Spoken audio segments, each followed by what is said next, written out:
conoce de larga trayectoria al periodista, por supuesto, Ricardo Sevilla, a quien le doy una cordial bienvenida. ¿Cómo estás, Ricardo? Muy bien, Máximo. Qué gusto saludarte a ti, a la audiencia que nos ve y que nos escucha, aquí para platicar justamente de este escritor español, porque en 1993 se nacionaliza español, el peruano nacido en Lima, y un personaje penoso, penosísimo, ya hacia el final de su carrera literaria, un sujeto que tuvo grandes glorias dentro de la literatura, particularmente dentro de la narrativa y también dentro del ensayo, pero que lamentablemente será juzgado, por lo menos en las últimas generaciones, por estas penosas declaraciones, como tú apuntaste muy bien, sumidas en la ignorancia. Ricardo Sevilla, periodista, el escritor peruano, ahora también nacionalizado español, se murió afirmando que López Obrador, el licenciado López Obrador, iba o pretendía reelegirse. Se muere también afirmando que en México se perfilaba una especie de maximato donde el licenciado López Obrador comandara, luego de su salida, los destinos del país. Se muere también, creo yo, en su ignorancia del avance en materia de derechos sociales, también en el avance de la estrategia de seguridad. ¿Por qué hoy los conservadores, por qué hoy público como expresidentes, el expresidente Vicente Fox, Felipe Calderón, Aguilar Camín, le lloran tanto a la muerte de Vargas Llosa? Bueno, estos personajes dentro del panorama intelectual son personajes anodinos, personajes ramplones. Ya no viven las grandes figuras intelectuales de Latinoamérica. Yo creo que Vargas Llosa, aunque nos duela reconocerlo, en algún momento fue parte de esa grey literaria en Latinoamérica, al lado de Gabriel García Márquez, al lado de Carlos Fuentes, al lado de Octavio Paz, de Miguel Ángel Asturias, etc. Sin embargo, hay que poner todo esto en contexto. Mario Vargas Llosa vivía ya al final de su carrera en una burbuja, no conocía bien la realidad latinoamericana. Él escribe La fiesta del chivo, que es una novela extraordinaria que retrata la dictadura de Leónidas Trujillo, justamente pues haciendo este recorrido que conforma la llamada literatura de la dictadura, donde se encuentra El otoño del patriarca de Gabriel García Márquez, donde se encuentra el señor presidente Miguel Ángel Asturias. Entonces proviene de una generación que recelaba del poder total.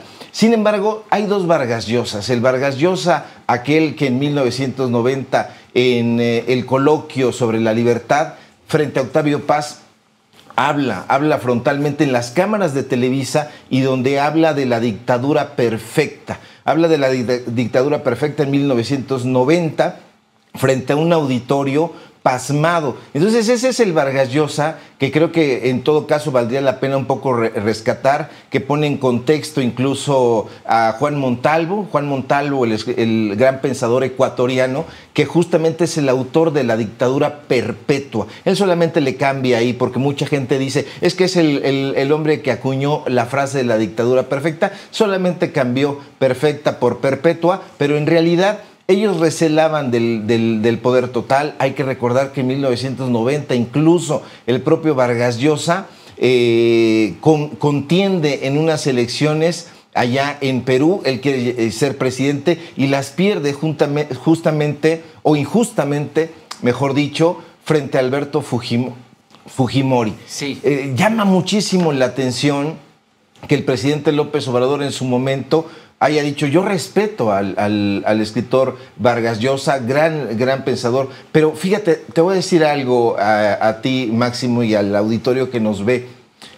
Enrique Krause, Guillermo Sheridan y una élite que la conocemos por Letras Libres, iban a España a visitar a estos hombres de letras retirados. Visitaron a Vargas Llosa, allá en Madrid, donde tenía él residencia. Visitaron a Fernando Savater para llevarle estas tergiversaciones de la realidad. Entonces ellos, como vivían en su Torre de Babel, alejados de la realidad, compraron esa idea, una idea equivocada, y tú bien lo resumiste.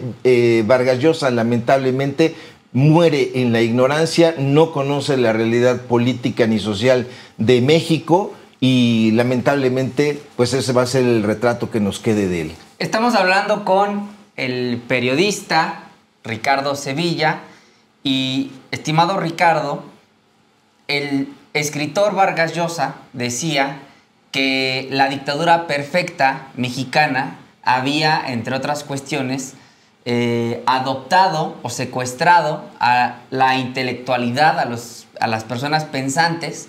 Cuando Vargas Llosa da esta declaración o hace esta modificación a la frase de dictadura perfecta, pues bueno, gobernaba lo mejor de lo peor de la época neoliberal. Y tengo la impresión que cuando dice que la intelectualidad fue secuestrada o adoptada o, digamos, invitada a la dictadura perfecta, se refería, entre otros, a Krause, a Aguilar Camín. Y bueno, en esa mesa también estaba Octavio Paz, que en algún tramo de su vida fue, digamos, como puesto o colocado cercano a las élites. Sí, bueno, precisar que no se refería a Héctor Aguilar Camín y Enrique Krause, Máximo, porque esos personajes en aquella época eran simples maleteros de los grandes intelectuales de la época. Imperaba la revista Vuelta, que dirigía Octavio Paz, todos estos intelectuales que eran respetados por el propio Octavio, que eran Gabriel Said, Tomás Segovia, Alejandro Rossi, etcétera. Pero Enrique Krause era solamente un administrador, un peón, valga el término, pero solamente era un mandadero y un encomendero. Vargas Llosa en ese momento no lo tenía ni siquiera en el radar. Héctor Aguilar Camín era un personaje anecdótico en la revista Nexos, que dirigía y fundó el llamado jefe Enrique Florescano, un historiador con sus bemoles. Se dirigía exclusiva y específicamente a los jefes de ellos, a Carlos Fuentes, a Octavio Paz, por eso no cayó tan bien. Lo que hereda Enrique Krause es solamente el patio trasero de una intelectualidad que convergió con diferentes pensadores alrededor del mundo, pero no se refería a ellos, aunque hoy estos personajes se declaran y se declaman herederos de esa tradición. Lo cierto es que no lo son ni remotamente, no tienen la formación rigurosa y en temas históricos, intelectuales, filosóficos, literarios, mucho menos periodísticos, y lo que hoy tenemos nosotros es un cúmulo de personajes que han irrumpido en la academia por colgarse de esa fama. A mí me parece muy valioso esta intervención de Vargas Llosa en ese momento, porque se lo dice al PRI. Se lo dice al PRI, que los tenía efectivamente comiendo de su mano, se sabía perfectamente, y si no, cabría recordar el texto de los periodistas que escribió un gran periodista mexicano, que fue Vicente Leñero. Ahí él da cuenta de esta relación que había entre los intelectuales y el poder, de esta relación que había entre los periodistas y el poder. Estos personajes que hoy consideran en algunos sectores tutelares no son más que personajes de segunda mano, personajes que pasarán ahí en la historia como los teloneros de una generación que se perdió. Bueno, pues es interesante que lo digas, estimado Ricardo, como siempre con los datos duros, ¿no?, de lo sucedido en la vida pública, porque, bueno, en ese contexto, claro que había una intelectualidad cooptada por el gobierno, cooptada por el PRI, simple y llanamente. Y bueno, aunque no figuraban, como ahora sí que figuran, y es el mismo Aguilar Camín, tenemos el tuit, a ver si lo podemos proyectar, quien dice: murió Vargas Llosa, difícil imaginar una vida de escritor más plena, una vida a secas, más plena, novelista único, intelectual público, sin par en la lengua castellana, crítico literario de registros universales y hombre libre, sin fronteras. Se va y queda como pocos, dice Héctor Aguilar Camín, tras darse a conocer la muerte de Vargas Llosa, eso sí, con muchas faltas de ortografía. A ver si lo podemos replicar. Ahí está, ¿no? Parece que no estaba, digamos, sí, con pocos como Vargas Llosa, porque ciertamente Aguilar Camín no pudo redactar bien un tuit para, bueno, hablar sobre el deceso de este escritor. Y en los últimos momentos de su vida decía Vargas Llosa que el presidente López Obrador era un populista y llamaba al pueblo de México a rectificar, a darse cuenta de que se habían equivocado con su voto. Y por otro lado, aplaudía, celebraba, bueno, ponía como héroe a Ernesto Zedillo Ponce de León, toda vez que, a decir de Vargas Llosa, él había democratizado a México, había abierto la puerta de la democracia en México sin darle crédito al pueblo. ¿Tú qué dices?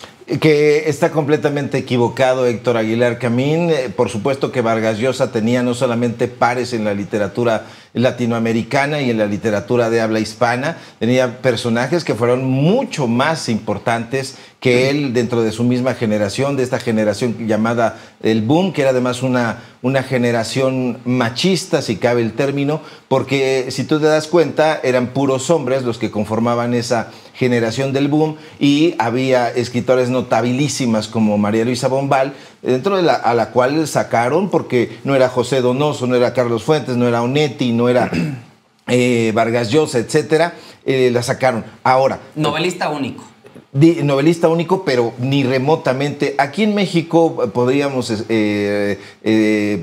barajar algunos nombres que serán mucho más relevantes que el propio Vargas Llosa en estas novelas que a ellos les parecen tan importantes como Palinuro de México o como Noticias del Imperio de Fernando del Paso. Por supuesto que Aguilar Camín está pensando, yo creo, en su mediocre carrera literaria, que tuvo un atisbo ahí con Morir en el Golfo, La Guerra de Galio, pero de ahí en fuera un personaje mediocre que se encargó de adular a Carlos Fuentes apostándole ahí. Debo decirte, y a la audiencia que nos ve y que nos escucha, que Octavio Paz no quería a Héctor Aguilar Camín. Héctor Aguilar Camín da una declaración terrible en un periódico brasileiro, en Folha de Sao Paulo, y ahí dice que es un viejo mediocre y achacoso. Lo dice con todas sus letras. Saqué yo en algún momento una nota periodística sobre este tema, y Octavio Paz no lo quería. A la muerte de Octavio Paz, Enrique Krause lo primero que hace es correr a reunirse en una cancha de fútbol en el Centro Rayo con Héctor Aguilar Camín. Krause y Aguilar Camín eran amigos en la época estudiantil, después se hicieron enemigos y Octavio no lo toleraba. Pero cuando muere Octavio, lo primero que hace Enrique Krause, y se dice poco, es traicionar su memoria, porque va y se reúne con este personaje. No lo cuento yo, no es una anécdota, está en un libro que se llama Estrella de 5 Picos, que escribió Malva Flores, una poeta y biógrafa amiga de Octavio Paz. Entonces ahí está la información. Yo creo que estos personajes que salen, lloran, se desgarran las vestiduras por un personaje como Vargas Llosa, tienen una formación mediocre en temas literarios, y por supuesto que están tratando de llevar estas flores podridas a la tumba de Vargas Llosa. ¿Vargas Llosa estaría contento de haber muerto en Lima como murió? Yo creo que no, porque hacía mucho tiempo que no visitaba Perú, lo hacía de manera esporádica. Él prefería ser el marqués de Vargas Llosa, un personaje que lamentablemente, pues los mejores libros que los tuvo, La ciudad y los perros, Conversación en la catedral, La guerra del fin del mundo, quedarán ahí empolvados. Hacia el final de su carrera, una carrera mediocre, y se enojarán ahí en Letras Libres, pero ese puchero también quedará en el orden de lo anecdótico. Vargas Llosa afirmaba desde el inicio, desde la elección del presidente López Obrador, y en los últimos momentos del mismo, que era un populista. ¿Tú qué dices? No, para nada. No hay que confundir el populismo con lo popular.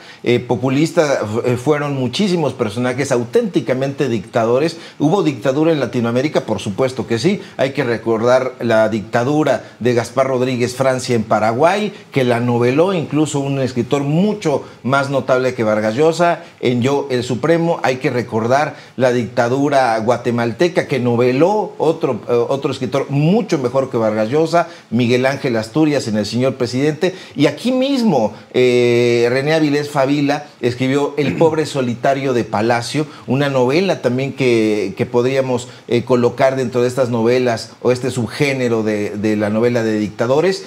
Populista no era ni fue Andrés Manuel López Obrador, sino un personaje en contacto con su pueblo, un personaje que recorrió cada municipio de este país, no una vez, 2 veces, y amenazaba con recorrerlo en 3 ocasiones. Yo creo que no tenía él, siendo un escritor, paradójicamente, conciencia de la fuerza de las palabras que estaba empleando. Son ocurrentes, Máximo, lamentablemente, y lanzan estos petardos como si con ellos fueran a destruir un legado como fue el del presidente López Obrador. ¿Tú coincides? Estamos hablando con el periodista Ricardo Sevilla. Ricardo, ¿tú coincides con esta declaración que dice que era mejor escritor que político? Sí, por supuesto. Fue un político mediocre. Insisto, esta ruta que él platica incluso en sus memorias, él tiene un par de libros de memorias, como Pez en el agua se llaman, y ahí él va relatando, incluso Octavio Paz lo ayudó, Fabien Bradou, una crítica literaria, iba a hacer una crítica justamente muy fuerte sobre la fiesta del chivo en la revista Vuelta. Octavio Paz le dijo a Fabien que no la publicara porque eso iba a afectar la trayectoria política de su amigo Mario Vargas Llosa. Vargas Llosa trató desde llegar a la presidencia de Perú, pero no lo trató de hacer desde la izquierda. El partido por el que iba, que era una coalición, era centro derecha. Quienes lo quieren presentar como un personaje de izquierdas, nunca lo fue. Estos personajes se criaron en un cuna de oro, estudiaron en universidades en el extranjero y formaban parte de una grey. El mismo Vargas Llosa lo reconoce en su primera novela, que es justamente La ciudad y los perros, en el Leoncio Prado, que era un colegio militar donde iban los hijos de personajes influyentes. Nunca fue del pueblo, así que se equivoca y se equivocó en todas sus opiniones políticas. Y te voy a decir, ya para cerrar esta parte, Vargas Llosa sí fue un buen escritor, desde luego, pero solamente a la mitad de su carrera. Después de el elogio de la madrastra, periclita hasta irse hasta el fondo, lo que tenemos en la última época, esta novela sobre el Celta y estas cosas, me parecen de lo peor, y yo creo que no van a sobrevivir una relectura. Estamos hablando con el periodista Ricardo Sevilla, a quien, por supuesto, en el chat te mandan muchos saludos. Luisa B. dice: Ricardo Sevilla, un máster. Lupita Banda dice: gracias, maestro Sevilla, por andar acá también. Rubén Medina, un saludo al gran maestro Ricardo Sevilla. Por aquí vi uno de Ale Celio que dice: maestro Sevilla, saludos, siempre un gusto escucharte. Entre otros, muchos saludos que te mandan en el chat. Ahora, si me lo permites, pedirte tu opinión sobre 2 cosas que tienen que ver, sí, con Vargas Llosa, porque criticó siempre a la transformación de buscar ser una dictadura, o de buscar ser, o más bien de tildar al gobierno del presidente López Obrador de autoritario, porque en el Congreso había una mayoría legítima y legalmente constituida. Fíjate, esas mayorías le permitieron al pueblo de México participar. Dice la literatura, en términos de lo que es la democracia, que un pueblo no es más democrático por el porcentaje de participación en una elección constitucional, sino por la capacidad que tiene el pueblo de decidir sobre la toma de decisiones específicas de la vida pública, como puede ser la revocación de mandato, la consulta popular. Por supuesto, queda pendiente la figura del referéndum en el Estado mexicano, pero el presidente López Obrador también trae a la mesa la elección del Poder Judicial. Sin embargo, Vargas Llosa acusaba de autoritarismo por el uso de las mayorías que legal y legítimamente se constituyeron. preguntarte un poco, van hiladas las dos cosas, porque justo hablando de la reforma al Poder Judicial, que hoy es ley vigente y que ya tiene a los jueces, ministros, personas que buscan ser juzgadoras, pues en las calles. Algo que sí no habíamos visto, algo inédito, hemos visto de todo. Gente que baila, gente que come chicharrones, gente que va a los mercados, gente que hace muchas entrevistas, pero no va al pueblo, no va a la calle. ¿Tu opinión sobre esta perspectiva que tenía Vargas Llosa de acusar al gobierno mexicano por tener mayorías legales y legítimamente constituidas? Y por supuesto, ¿cómo has visto ahora el proceso de elección judicial que estamos viviendo en México? Bueno, uno de los grandes referentes de Andrés Manuel López Obrador fue el sociólogo Paulo Freire, brasileiro él, que hablaba justamente de educar para transformar. Cuando nosotros acudimos a la pedagogía del oprimido, que es la obra cumbre de Paulo Freire, vamos a encontrar muchas de las motivaciones del presidente Andrés Manuel López Obrador. Un pueblo que se educa es sinónimo de transformar la realidad. Y la realidad que se buscaba transformar en aquella época y que recupera el presidente López Obrador es justamente darle participación al pueblo. Pero en la derecha y en la ultraderecha le tienen urticaria al pueblo, le tienen rechazo. Son conceptos muy paradójicos porque ellos hablaban de democratizar, pero sin la participación del pueblo, lo cual lo sitúa en las antípodas y en la contradicción. A mí me parece que Vargas Llosa estaba empachado de literatura. Qué bueno que haya escritores empachados de literatura, pero no conocía la teoría política, estaba muy alejado de ella y si lo hubiera hecho hubiera recordado cuál era la tradición que recorrió el presidente López Obrador, que además era muy rica, tenía a Lev Tolstoy como sus referentes, fue un gran lector de sus diarios. Otra de las frases del presidente López Obrador la encontramos justamente en la frase completa de León Trotsky. Vamos a situarnos del lado correcto de la historia, que fue el discurso, parte del discurso que dio León Trotsky tras el triunfo de la Revolución rusa, que incluso le robó el protagonismo a Lenin, pero no lo conocía Vargas Llosa. A mí me parece que fue un hombre preocupado por el estilo, por el buen decir, por que la novela fuera redonda, que tuviera frases interesantes, pero el hecho de que un personaje haya sido un buen escritor, un gran artista, no significa que necesariamente tenga que ser ni un buen pensador, ni un pensador político, ni un teórico político, ni un actor político. Y eso fue justamente lo que le faltó a Vargas Llosa. No fue uno de los personajes decimonónicos que él hubiera querido ser, a la altura de nuestros grandes liberales, que ellos sí ejercían la poesía, la crónica, el periodismo, la política, que él hubiera querido hacer. No fue Francisco Zarco, no fue Guillermo Prieto, no fue Ignacio Manuel Altamirano, no fue el Nigromante, no fue ninguno de estos personajes, que hubo una época en que estos sí fueron faros alumbradores, pero Vargas Llosa fue oscuridad de Perú, luz, falsa luz en España, y yo creo que eso lo van a padecer sus libros. La idea que retomo sobre qué es la democracia o cómo es que un pueblo es más democrático, ahora lo recuerdo, mis clases de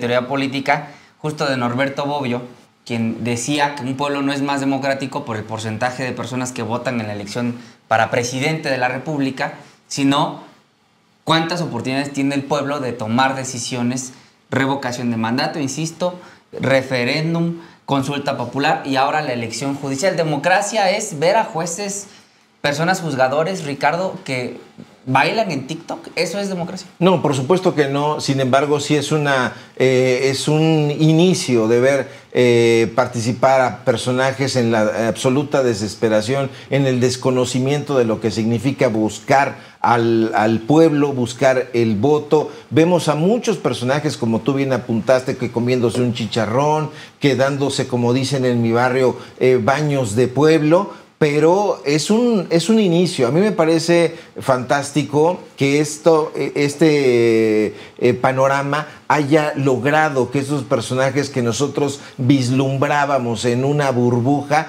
estén saliendo, tratando de conocer y que los reconozcan, que conozcan sus propuestas. Se han encontrado muchos personajes con el rechazo, me lo han dicho en entrevistas. Nosotros pensábamos que era muy fácil llegar y que hablar con la gente, y la gente les dice no, porque hay un rechazo casi congénito a los juzgadores en este país. Entonces, el hecho de que los vayamos a elegir, seguramente nos vamos a equivocar y vamos a elegir a un juez, un magistrado, un ministro, que a la vuelta de los días digamos, mejor no lo hubiéramos llevado ahí, pero va a haber también la posibilidad de que esos personajes ya no continúen. Va a haber no solamente estas figuras del tribunal que se va a encargar de fiscalizar y de observar su trabajo, sino además la gente va a estar... Yo nunca me hubiera imaginado, ya no te digo el sexenio pasado, sino hace 10 años, a